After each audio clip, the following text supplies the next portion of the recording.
Que el Señor les bendiga a todos, hermanos. Bienvenidos a la casa del Señor. Este es un día en el que el Señor nos ha dado la oportunidad de estar nuevamente en su casa, ¿verdad? Doy gracias a Dios porque nos concede reunirnos nuevamente para escudriñar la palabra del Señor, estudiar la palabra del Señor. Estamos viendo un tema. ¿Cuál es el tema que estamos estudiando? La santificación. ¿Recuerdan lo que vimos en la clase anterior? Siempre hago un repaso de la clase anterior. ¿Sí? ¿Se acuerdan que estuvimos viendo?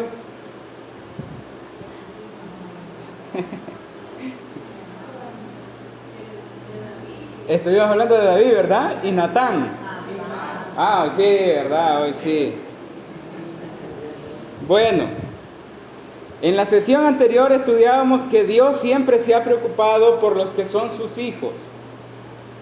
Y hablaba de que cuando David hace referencia a los santos de Jehová, David se refería a aquellos que vivían al servicio de Dios. Y se refería a todos aquellos a quienes Dios enviaba para declararles su pecado. ¿Sí? A esos David les llamaba los santos del Señor. Porque estamos hablando del tema de la santificación, ¿verdad? Y yo decía en la clase pasada de que hay ciertas características en un líder espiritual que tiene él para guiar hacia la santificación a todos los hijos de Dios a quien Dios pone bajo su cuidado.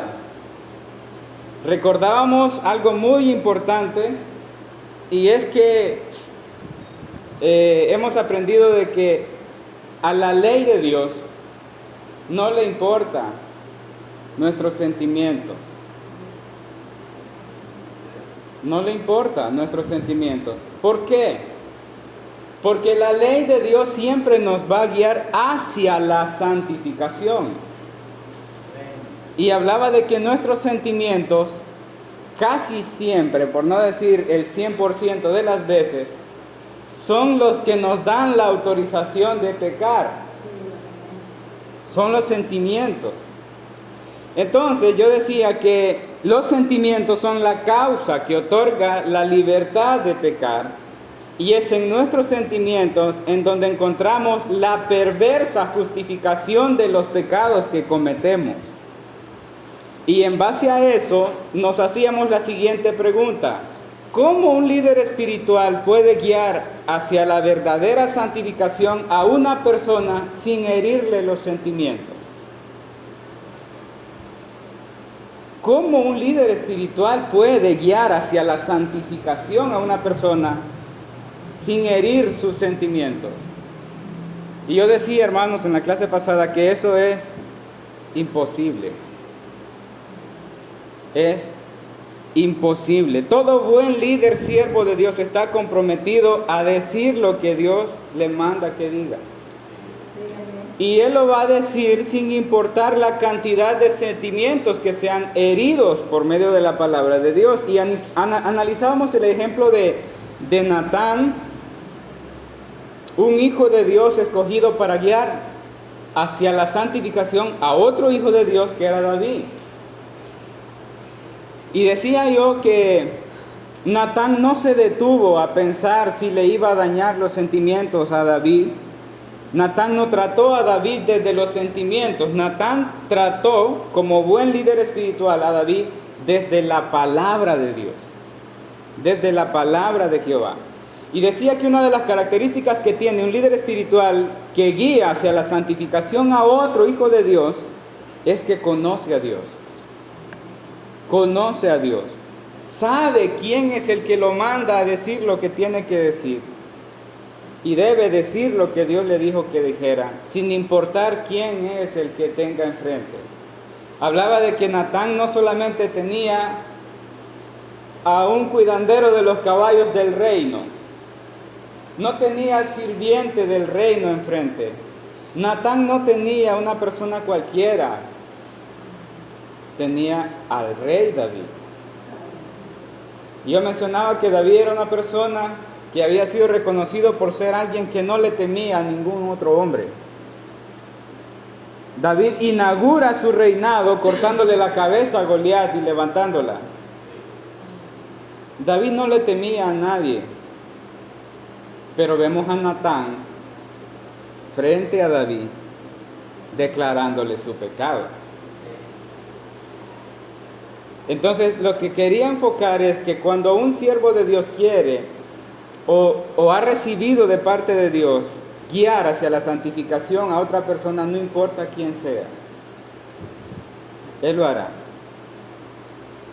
Mencionaba también que un líder espiritual no se goza en herir a otro, porque hablaba de que la palabra de Dios es una espada, ¿lo recuerdan? Decía que la palabra de Dios es una espada, y decía que un hijo de Dios no se goza por herir a otro hijo de Dios.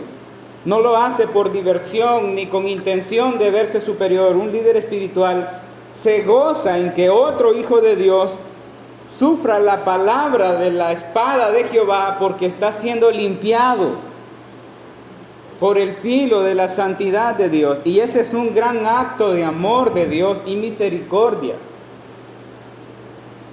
Natán no era alguien a quien le daba placer declararle el juicio de Dios a David, pero también entendía que era amor de Dios interrumpir la vida de David de esa manera, porque lo estaba guiando hacia la santificación. He mencionado varias veces la manera en que David se sentía amado por Dios. Y es que cuando él estaba en pecado, Dios enviaba a uno de sus santos para guiarle al arrepentimiento. Decía yo en la clase anterior que ahora, hermano, no tenemos David en las iglesias. No tenemos personas que caigan en humillación por su pecado, de la forma en que David lo hace cuando Natán llega. Si Dios levanta a un Natán predicando hoy la palabra de Dios, a todos aquellos a quienes Dios les revelaría sus pecados, probablemente mataran a Natán. Probablemente lo mataran. Lo que Dios hace en este tiempo es que Dios levanta a personas para predicar su palabra. Y siempre la palabra del Señor va a revelar el pecado. Y siempre la persona que está fallando a Dios en su pecado será cortado por la espada de Dios y sus sentimientos serán heridos. Eso es así. Sus sentimientos serán sacudidos. No soportarán la palabra de Dios hasta que se levanten en contra de aquel que solamente está diciendo lo que Dios le dijo que dijera. Lo que pasa en estos tiempos es que ni siquiera es un pecado de la magnitud con la que David es tratado. Son cosas mucho más leves. Son cosas mucho más simples. No descarto que haya personas que estén en el mismo nivel, pero generalmente las personas se levantan en contra del que está hablando acerca de la palabra del Señor por cosas mucho más leves y cosas tan básicas en las que se demuestra realmente qué hay en el corazón, qué hay ahí en el corazón.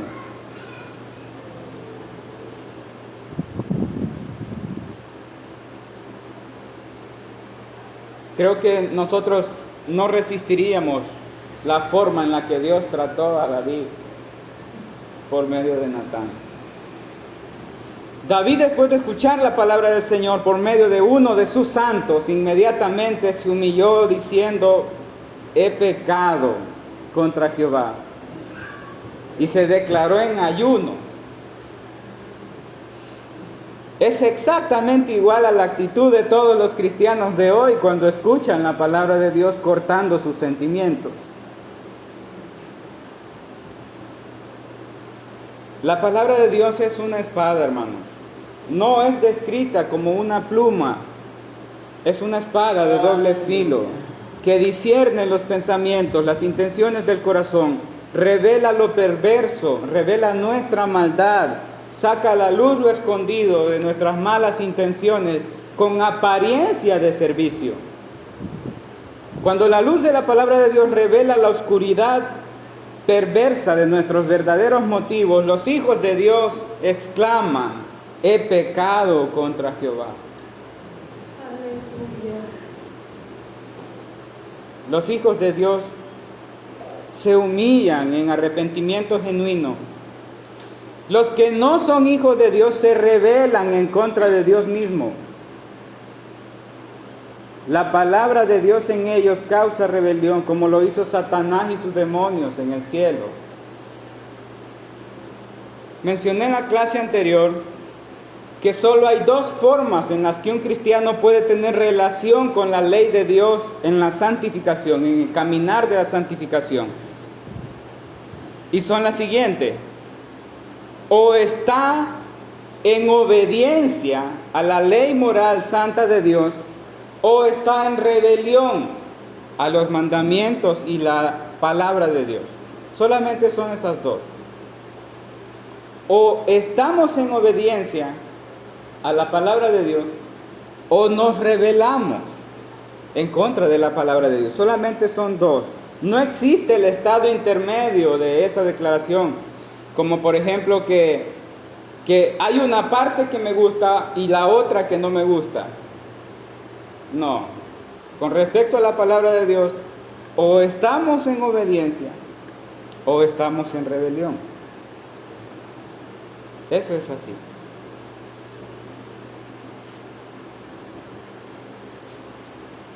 O estamos en obediencia o nos rebelamos porque hubo algo que no nos gustó y iba en contra de lo que a mí me favorece. En la iglesia del Señor, hermanos, siempre habrá personas de dos tipos. Siempre. Eso lo dice la palabra del Señor. Jesús presentó esto como el trigo y la cizaña.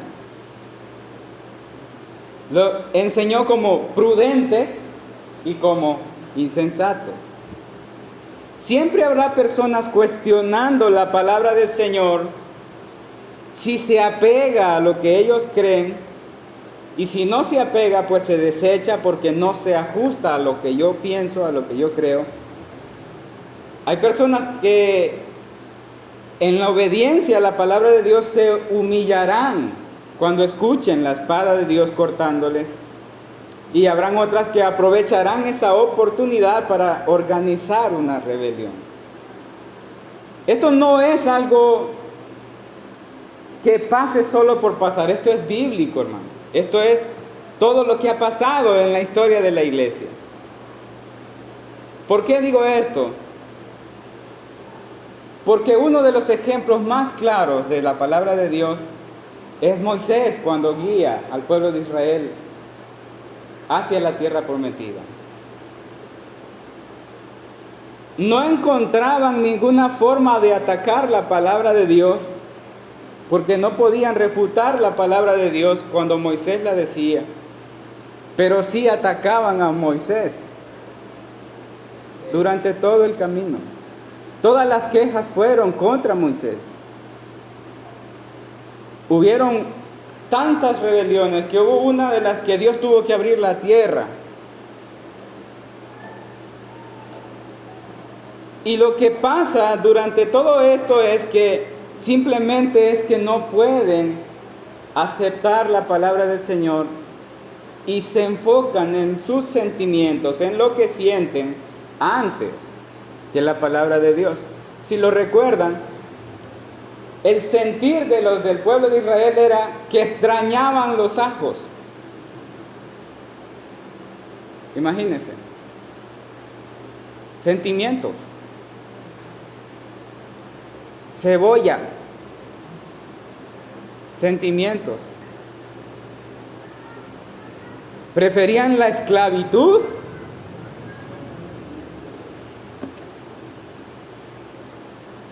Han pasado por el Mar Rojo, columna de fuego de día, columna de nube de día y de fuego de noche, maná del cielo, agua de una piedra y cebollas. Lo que puede hacer un sentimiento.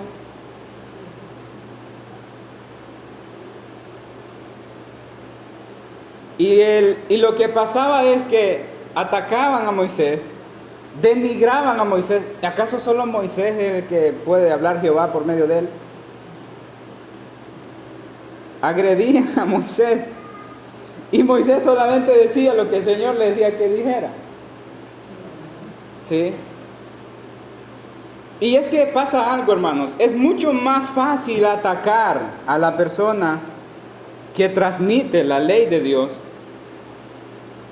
que caer de rodillas como un David y decir: he pecado contra Jehová. Así como David, ver el amor de Dios que usó con poder a uno de sus santos para declarar nuestro pecado. Hermanos, es exactamente ese el motivo de todas las muertes de los profetas.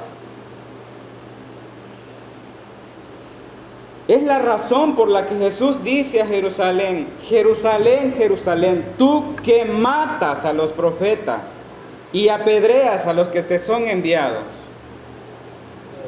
Es la historia de toda la Biblia.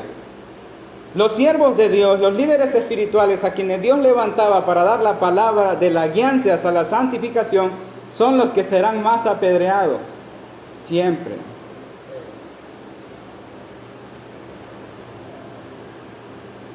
¿Qué palabra de Jehová guiaba hacia la maldad al pueblo? Y Jesús les dice: ustedes apedrean a los que les son enviados.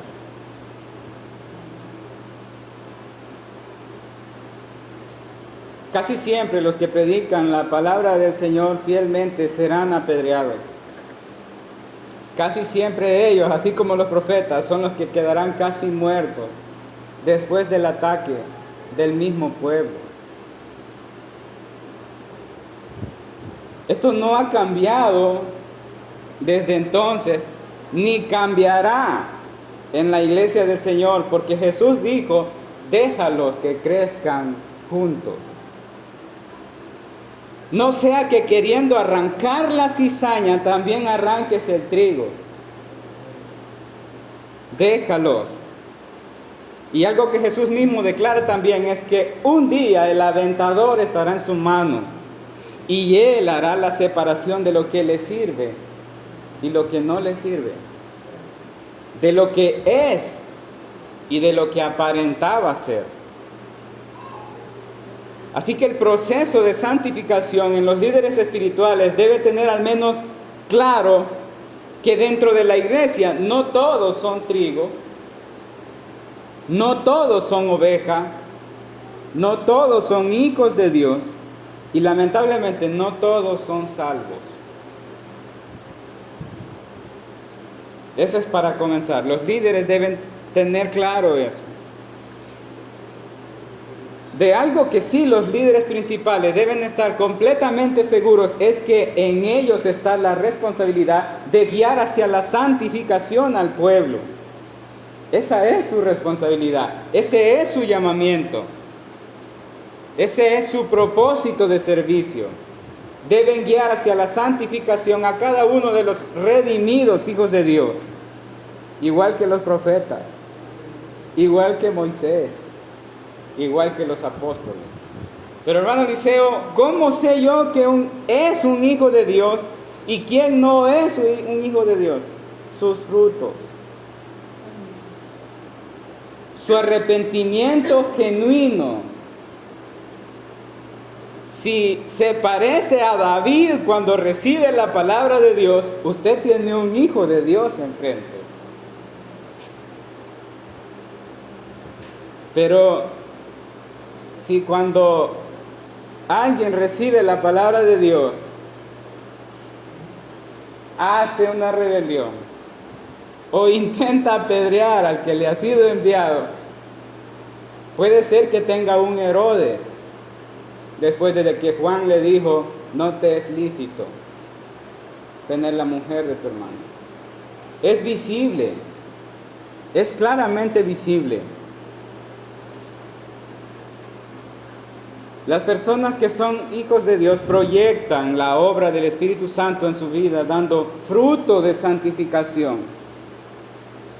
El enfoque que quiero presentarles hoy, hermanos, es cómo un líder espiritual depende absolutamente de la palabra de Dios para guiar a la santificación a otros hijos de Dios. La única herramienta que un líder espiritual necesita para mostrarles la verdadera santificación a todos aquellos que están bajo su cuidado es la ley moral santa de Dios. No existe otra.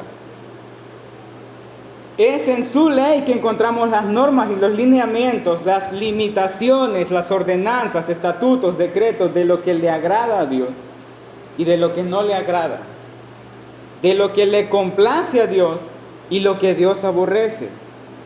La línea de nuestra santificación se rige sola y explícitamente por su ley. No existe otra forma de procurar santidad que no sea obedecer sus mandamientos. Los santos del Antiguo Testamento descubrieron que en la ley de Dios estaba la belleza de la perfección, la plenitud de la santidad de Dios, porque no hay ninguna de sus leyes que guíe a alguien hacia el mal. Cada uno de sus mandamientos y sus estatutos arrastran a las personas hacia la santidad de Dios, a la perfección, a la plenitud de la pureza. Y todo aquel que se dedicaba a conocer la ley de Dios se daba cuenta de que no hay una mayor descripción personal de Dios en la cual se refleje su carácter a la perfección de su santidad que no fuera su ley. Hoy estudiaremos cómo son descritos los líderes espirituales que guiaban hacia la santificación al pueblo en el Antiguo Testamento. Pero antes de eso, hermano, quiero que hagamos una pequeña oración. Oramos al Señor. Señor, gracias por tu amor, por tu misericordia, por tu bondad. Guíanos, Señor, para poder entender tu palabra. Alumbra nuestras mentes, Señor. En el nombre de Jesús de Nazaret te lo pedimos. Amén y amén. Hermanos, abran su Biblia en Salmo 1. Vamos a estudiar lo que decía, cómo eran vistos, cómo eran descritos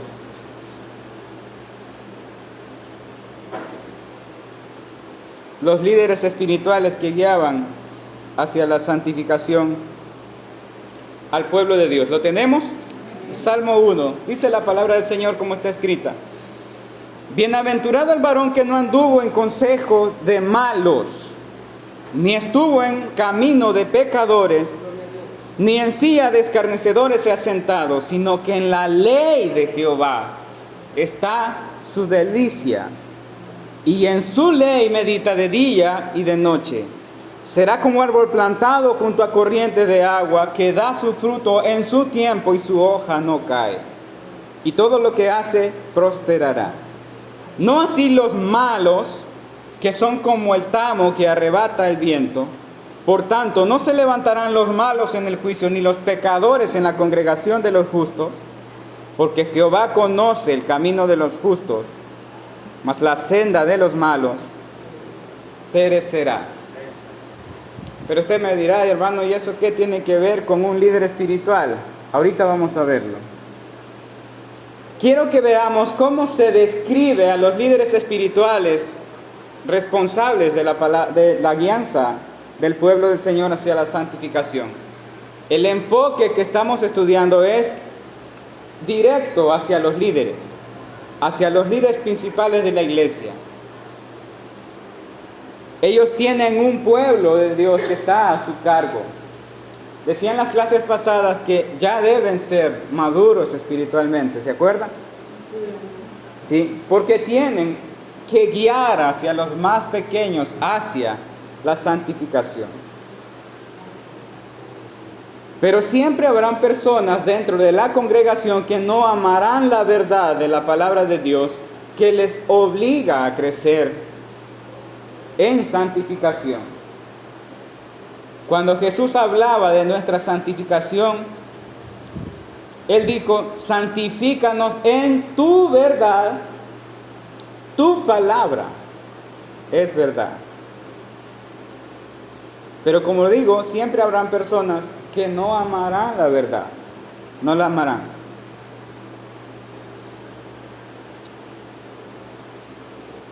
El hecho de no amar la verdad simplemente será la opción de no crecer en santificación y de levantarse en contra de la verdad. Por esto, hermanos, se debe de entender que en la santificación solo hay dos opciones. O reaccionamos positivamente, asumiendo con humildad la verdad, tratando nuestro pecado, o reaccionamos en contra de la palabra de Dios, que es la verdad. Dos opciones. O reaccionamos positivamente, asumiendo con humildad nuestra falla, nuestro pecado, porque es la palabra de Dios, la verdad. O nos reaccionamos en contra de lo que la palabra de Dios viene. O se reacciona en obediencia hacia lo que Dios ordena que cambiemos, o nos rebelamos en contra de lo que Dios está diciendo por medio de su palabra. Pero no hay algo a medias. Solamente son las dos opciones. No podemos pensar que una parte de la palabra que hemos recibido viene de Dios y otra parte viene de malos espíritus. No podemos pensar eso. Una persona que está hablando y predicando la verdad de la palabra del Señor y está fundamentado en la palabra del Señor, no puede tener dos fuentes. No puede tener fuente divina y fuente demoníaca. Eso no es posible. No es posible. Y hay algo muy especial en los mensajes enviados por la palabra de Dios. Y es que si son enviados por la palabra de Dios, será guianza hacia la santificación. No hay maldad ahí. ¿Sí? El único propósito, el único objetivo que trae la palabra de Dios, que viene con la verdad, es conformar a los hijos de Dios a la estatura de la plenitud de Cristo. Siempre habrá quienes se deleiten en la verdad y siempre habrá quienes se rebelen contra la verdad. Siempre.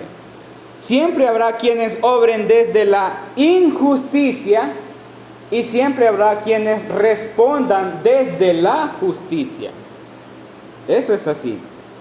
Y quiero que veamos el contraste de los santos del Antiguo Testamento, cómo ellos eran considerados, para que aprendamos cómo debemos implementar eso en nuestra actualidad, en la manera en que ellos guiaban al pueblo del Señor.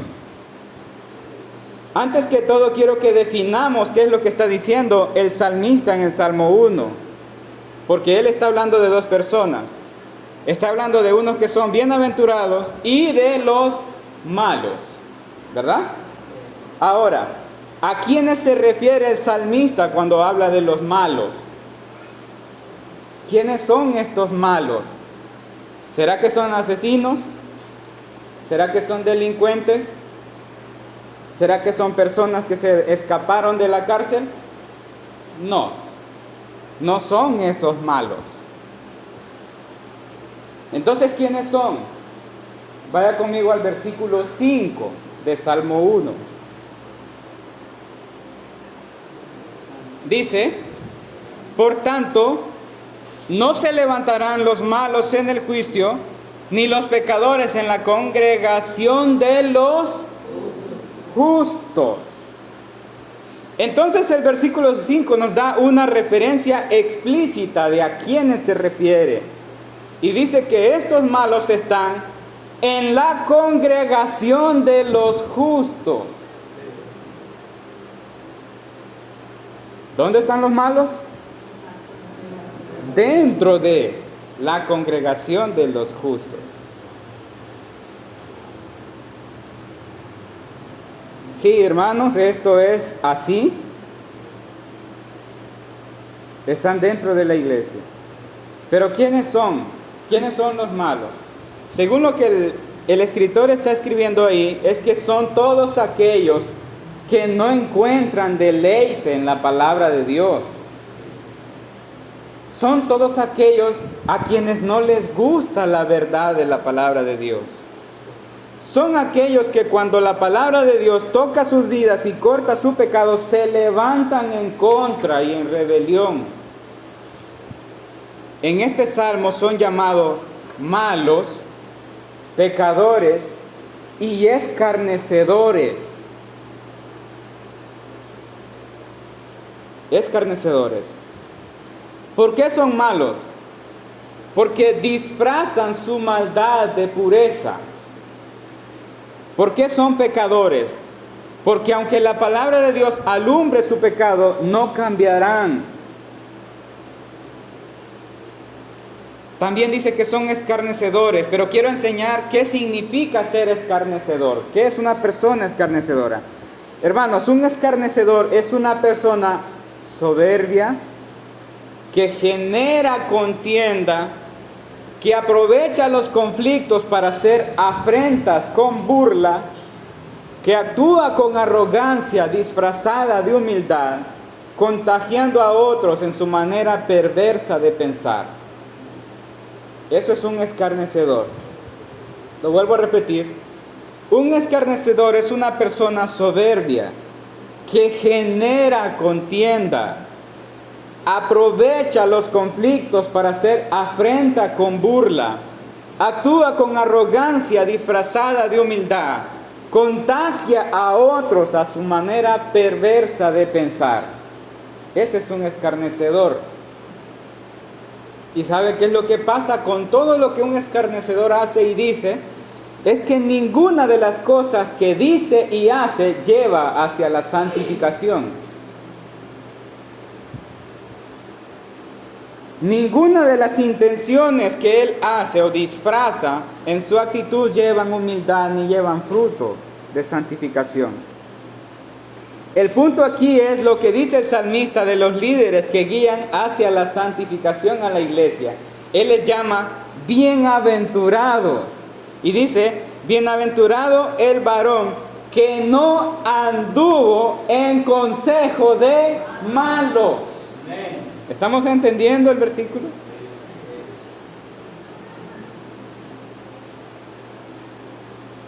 Y dice, y no están en camino de pecadores. No se sientan en las sillas con escarnecedores.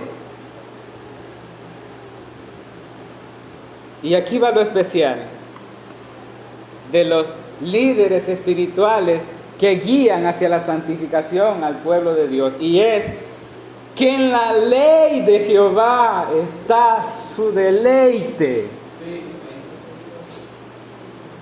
Y es en su ley que meditan de día y de noche. Un líder espiritual que se ocupa en escudriñar la palabra de Dios no tolerará ningún consejo de un malo. Va a evitar el camino de los pecadores. No se sentirá cómodo que un escarnecedor llegue a él a querer levantar conflicto tomando como excusa sus sentimientos, porque él conoce la palabra de Dios, la medita de día y de noche. Lo que dice el escritor de estos líderes espirituales es que cuando ellos se encuentran el deleite en escudriñar la palabra de Dios, dice que ellos serán tan firmes como árbol plantado junto a corrientes de agua que da su fruto a su tiempo y su hoja no cae. Y todo lo que hace prosperará. Quien escribe esto, hermano, no es alguien que vive a la orilla de un río. sino que es un judío que solo conoce el desierto árido, la escasez de agua. Sabe cómo una planta en el desierto lucha por sobrevivir, profundizando sus raíces hasta encontrar humedad para mantenerse viva ante el sol abrasador. Este es un judío que está diciendo que todo aquel que encuentra el deleite en la ley de Dios y su palabra es como un árbol plantado junto a corrientes de agua viva que le hacen dar fruto de santificación.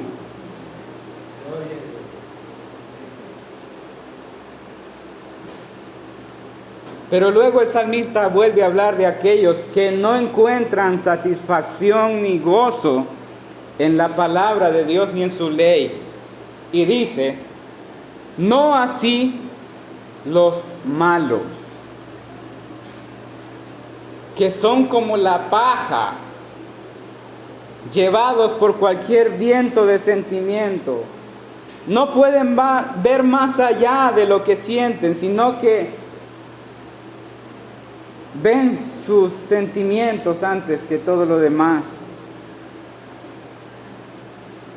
No ven en la ley ni en la palabra de Dios un tesoro que expresa la belleza de la pureza y la santidad de Dios, sino que se enfocan en lo que sienten, se enfocan en la herida, aquello que creen que perderán, aquello que creen que les limita a continuar sus vidas de la misma manera, conscientes de que están mal delante de Dios.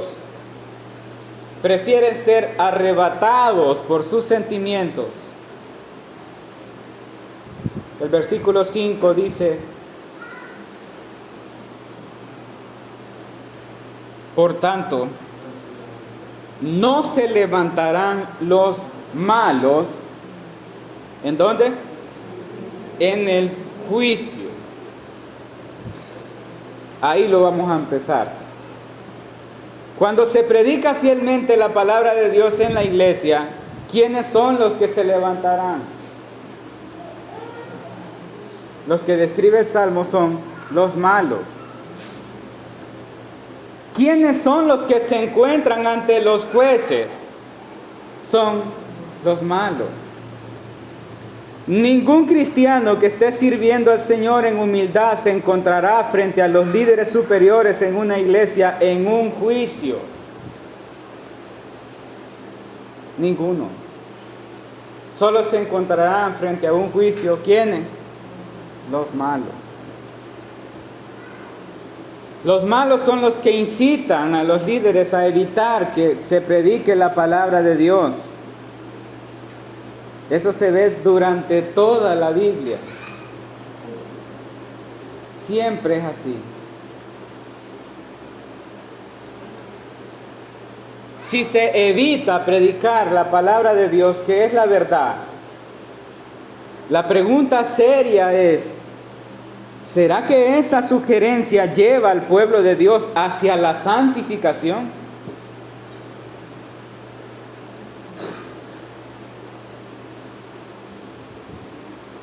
La respuesta es que simplemente retrasa el crecimiento espiritual de la iglesia. Pero si no se lograra el objetivo de evitar la propagación de la verdad, según lo que el escritor está diciendo es que se levantarán en un juicio. En un juicio. El escritor del Salmo está hablando de los bienaventurados, de los que encuentran su deleite en la palabra de Jehová. Por tanto, después de que habla de los que encuentran el deleite en la verdad de la palabra de Dios, habla de los que son malos y dice, por tanto, no se levantarán los malos en el juicio. ¿Qué quiere decir eso, hermanos? Que cuando un líder espiritual es maduro, no permitirá que ningún malo interrumpa la guianza de Dios hacia la santificación del pueblo. Amén.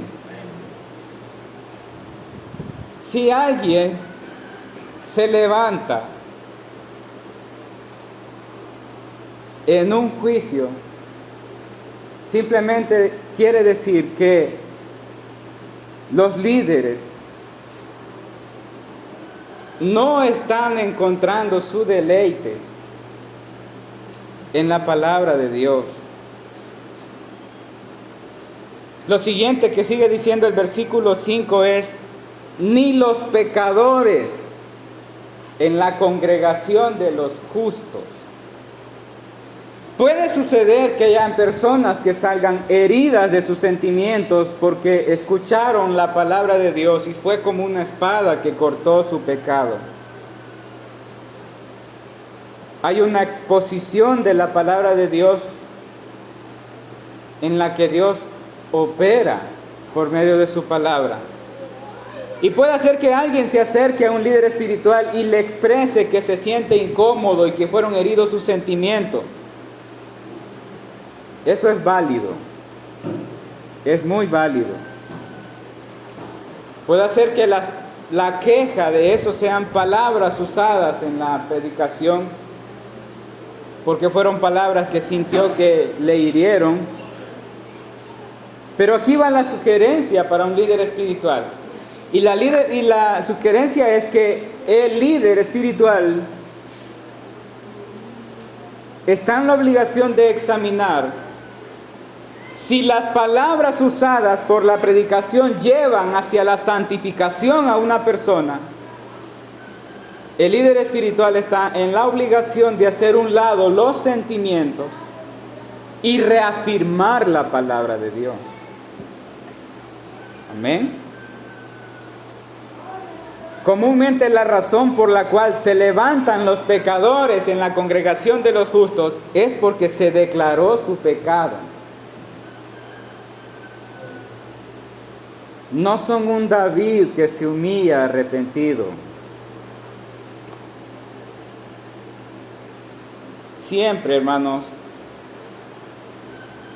en un juicio habrá personas que defenderán la justicia y otras que tratarán de defender sus intereses en base a sus sentimientos. Los líderes espirituales que Dios ha puesto en su iglesia deben conocer qué es lo que se debe defender y qué es lo que se debe atacar. Cuando encuentran su deleite en la palabra de Dios, no dejarán que los malos se levanten, sino que en la ley de Jehová encontrarán las palabras para reafirmar la palabra de Dios en aquellos que están heridos y guiarlos hacia su santificación. Un líder espiritual verá a las personas desde la palabra de Dios, no desde sus sentimientos. El salmista termina diciendo: porque Jehová conoce el camino de los justos, mas la senda de los malos perecerá.